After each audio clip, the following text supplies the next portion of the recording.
करोगे तो प्लानिंग भी गलत करोगे, प्लानिंग गलत करोगे तो परफॉर्म भी गलत करोगे। सो ऑलवेज रिमेंबर, और जब भी हम कहीं जाते हैं हमने देखा है एनालाइज करने में बहुत दिक्कत होती है। Suppose if I last you, आज टाइम नहीं है, कभी टाइम लेकर आऊँगी आप लोगों के साथ, 2-3 घंटे की वर्कशॉप लूँगी, तब आप देखना अगर मैं आपसे कहूँगी कि आपके बारे में 10 लाइनें बताइए, I am this, I am that, आपको बताना है, ठीक है। आप 2-3 लाइन पे अटक जाओ, ज़्यादा से ज़्यादा 5 लाइन में पहुँच जाओ। वही मैंने आपसे कहा कि आपके पास में जो बैठा है उसके बारे में बताइए, आप इतना बताओगे जितना उसको भी नहीं पता होगा। That is the self-analysis. You don't have that analysis for yourself, but for others you have.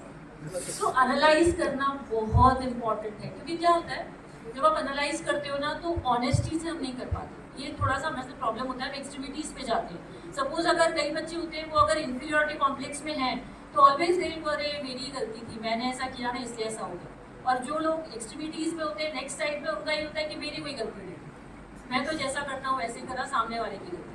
So honestly आपको पहले एनालाइज करना है। अगर एनालाइज ठीक करा प्लानिंग अच्छी हो जाएगी और उसी के हिसाब से परफॉर्मेंस भी अच्छा हो जाएगा। अब आपकी जो फील्ड है उसमें अगर मैं मेंटल हेल्थ की बात करूँ तो it's a 2-sided coin, because one is yourself and the other one is you are treating with the people who are already so much in pain. आपके पास जो आ रहा है खुश होकर नहीं आ रहा कि चलो आज हॉस्पिटल चलते हैं बर्थडे मनाएंगे, ऐसा होता है नहीं। आपके पास जो आ रहा है वो ऑलरेडी पेन में है, वो ऑलरेडी प्रॉब्लम में है, तो आपको उनको डील करना है। आपका मेंटल हेल्थ अच्छा होगा तभी आप उनको डील कर पाएंगे, है ना। आप लोगों ने सुना होगा EQ के बारे में, IQ तो हम सबको पता है, इंटेलिजेंस। EQ के बारे में भी पता है, इमोशनल इंटेलिजेंस क्वोशिएंट पता है, इमोशनल इंटेलिजेंस क्वोशिएंट के बारे में पता है। सपोज एक इंसान है, उसका IQ लेवल आइंस्टाइन जैसा है, आपकी क्लास में भी ऐसे बच्चे होंगे टॉपर होंगे, एकदम टॉप, सब कुछ आता है उन्हें, फाइन, लेकिन उन्हें अपना टेम्पर कंट्रोल करना नहीं आता। उन्हें यही समझ में आता है कि अगर वो बहुत इमोशनल है या कुछ सेंसिटिवनेस उनमें ज़्यादा है, किसी ने कुछ कह दिया तो कैसे बिहेव करें, कैसे रिएक्ट करें, तो उनका जो IQ है उसका यूज़ नहीं हो रहा, इट्स जस्ट वेस्टेड। लेकिन आप एवरेज IQ के हैं लेकिन आपका EQ बहुत अच्छा है, तो वो जो EQ है ना वो आपके IQ को और शाइन देगा। इसीलिए आपको शायद पता हो आज कॉर्पोरेट वर्ल्ड में जितने जॉब्स हैं वहाँ पर पहले एक साइकोलॉजिकल टेस्ट होता है, और वो जो टेस्ट होता है वो EQ का टेस्ट होता है। दे चेक योर EQ, आप कितना स्ट्रेस ले सकते हैं, कितने स्ट्रेस में आप काम कर सकते हैं।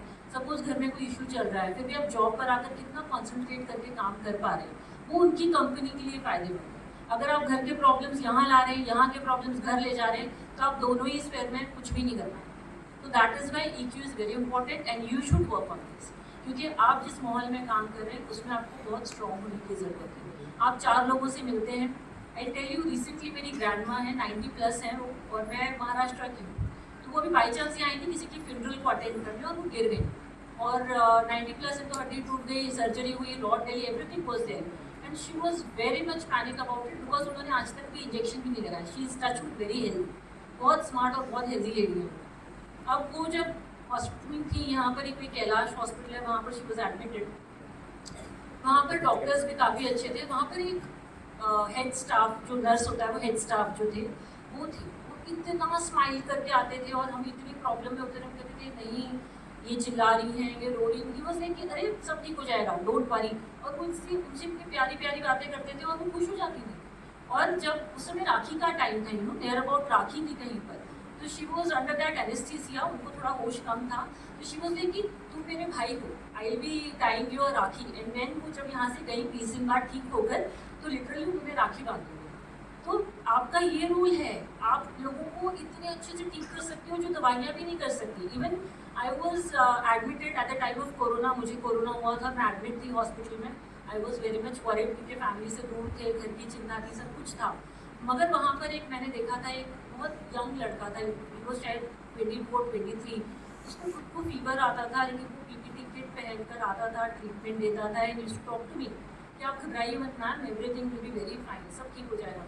उसके वो शब्द इतने इम्पोर्टेंट थे उस समय, बिकॉज यू नो जब आप घर से दूर होते हो और आप लोग, क्योंकि आप हमारे लिए उस समय बहुत इंपॉर्टेंट होते हैं, अगर आप हमें वर्ड कह रहे हैं तो हमें लगता है हाँ हम ठीक हो जाएंगे, अगर कोई ले पर्सन कह रहा है तो हमारे लिए कोई वैल्यू नहीं है। लेकिन आपने कहा ना, क्योंकि आप मेडिकल बैकग्राउंड से, हमें पता है आप डेली हमें इंजेक्शन लगा रहे हैं, BP चेक करें, आपको पता है कि हमारी बॉडी में क्या चल रहा है। सो आपका EQ बहुत इम्पोर्टेंट है। अगर आपके बैंक में बैलेंस नहीं है तो कहाँ से लोगों को बांटोगे? तो you need to have that bank balance, you need to have that EQ inside you, they will be giving it out, right? So ये चीज़ बहुत इंपॉर्टेंट है जो आपको बहुत धीरे धीरे ग्रेजुअली अपने अंदर लानी है, कोशिश करनी है कि आपके अंदर EQ बढ़े, राइट? तो ज़्यादा टाइम नहीं लूँगी, सिर्फ कुछ 2-3 स्ट्रैटेजीज मैं अपने हाथ से देके जाना चाहूँगी आज। मुझे लगता है कि आज की यूथ को स्पिरिचुअलिटी की बहुत ज़रूरत है और वो मैं आपको तहे दिल से रिक्वेस्ट करना चाहूँगी।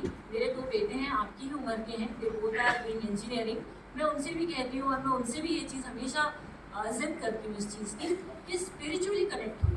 It may be to anything, आप कोई भी रिलीजन से हैं, स्पिरिचुअलिटी और रिलीजन में कोई संबंध नहीं है। It can be anything. वो एक एनर्जी है जो आपको यूनिवर्स से कनेक्ट करेगी। जब दुनिया में कोई आपके आसपास नहीं होगा, जब आप प्रॉब्लम में होंगे, वो स्पिरिचुअलिटी आपको मदद करेगी। वो स्पिरिचुअलिटी को आप कनेक्ट करना सीखिए, डेली बेसिस पे कीजिए। जब प्यास लगी तभी कुआं खोदने जा रहे हैं तो प्यासे ही मर जाएंगे। Daily do it. आप डेली कनेक्ट होइए दिन में एक बार, या तो मॉर्निंग में उठने के बाद या रात में सोने के पहले। उस यूनिवर्स को याद कीजिए जिसकी वजह से आज आप यहाँ पे हैं और उसको थैंक कीजिए और कोशिश कीजिए कि आपको कनेक्शन बनाए रखें। सर ने एक चीज़ यहाँ पर कही कि अल्ट्रुइज्म आप प्रैक्टिस कीजिए, बिल्कुल कीजिए। अगर आप मंथ पे एक बार कोई भी ऐसा काम कर सकते हैं जिससे आपको लोगों का मदद करने का मौका मिले, it may be just awareness और donation, it's up to you. आप जो करना चाहें बिल्कुल कीजिए, क्योंकि उससे बहुत सारे हैप्पी हार्मोन्स रिलीज होते हैं। एक डोपामिन नाम का आपने सुना होगा हार्मोन, सबको बहुत अच्छा सा फील होता है, आप बहुत अच्छा सारा काम करते हो, जो आपने कभी नहीं किया उसका भी कॉन्फिडेंस आ जाता है। सो ये 2 चीज़ें तो आपको बिल्कुल करनी है। बाकी जो सर ने कहा वही अगेन आई रिपीट कि हाँ, सोशल मीडिया तो आप छोड़ दो, क्योंकि आई थिंक उसमें इतने लाइक्स होते हैं, इतने कमेंट्स होते हैं, लेकिन आपको जब प्रॉब्लम होती है तब आपके आसपास कोई नहीं होता। सोशल मीडिया यूज़ करो, बिल्कुल अपनी चीज़ों को डिस्प्ले करने के लिए यूज़ करो, लेकिन उसको इतने दिल पर मत, मेरे लाइक नहीं आए या मुझे लोगों ने कमेंट नहीं करा। सोशल मीडिया है लेकिन वो आपको यूज़ कर रहा है, आप उसे यूज़ कीजिए, ठीक है? तो सोशल मीडिया की लिमिट में यूज़ कीजिए, बिल्कुल यूज़ कीजिए, उससे दूर रहने की ज़रूरत नहीं है। वो एक इंपॉर्टेंट टूल है नाउअडेज़। आप यूथ के लिए अगर मैं कहूँ कि अगर आपने स्पिरिचुअलिटी अपने आप को कनेक्ट कर लिया, अगर आपने थोड़ा सेल्फलेसली मदद करना शुरू कर दिया, तो मुझे पता है आप बहुत अच्छे से फोकस करने लग जाओगे अपने काम पे, क्योंकि आपका काम है ऑलरेडी, आप डिवोटेड लोग हो। आपका प्रोफेशन, मेरा प्रोफेशन, हम दोनों सेम प्रोफेशन से, यू नो। मैं भी टीचर हूँ। हम लोगों की प्रोफेशन में डिवोशन ज़रूरी है। अगर सिर्फ पैसा कमाने अगर हम यहाँ आए हैं तो गलत जगह, this is not the place for us. हमें बिजनेस में जाना चाहिए, बिजनेस में जाकर पैसा कमाना चाहिए। ये जगह डिवोशन की है।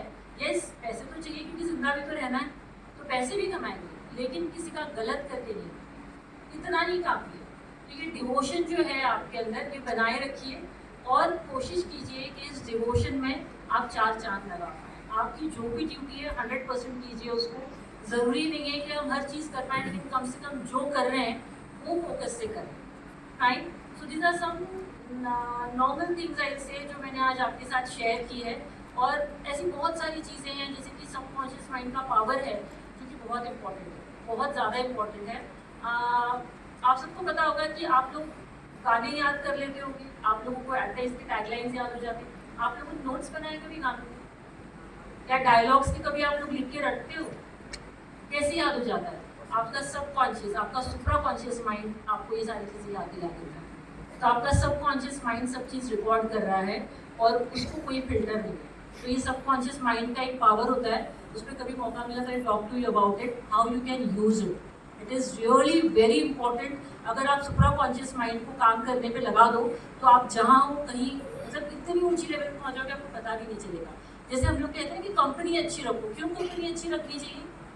लोगों को दिखाने के लिए कि मेरी इससे दोस्ती है, मेरी उससे दोस्ती है, मेरी उससे दोस्ती है? नहीं, ये जो कंपनी होती है ना, ये सबकॉन्शियस को हिट कर रही होती है। वो जो इंसान कर रहा होता है हमें भी वही करना होता है और हमें पता भी नहीं होता। तो that is the power of subconscious. तो सबकॉन्शियस माइंड को भी हमें यूज करने आना चाहिए। These are some small things which I try to tell you. If you feel any questions, you can ask me now also or afterwards also.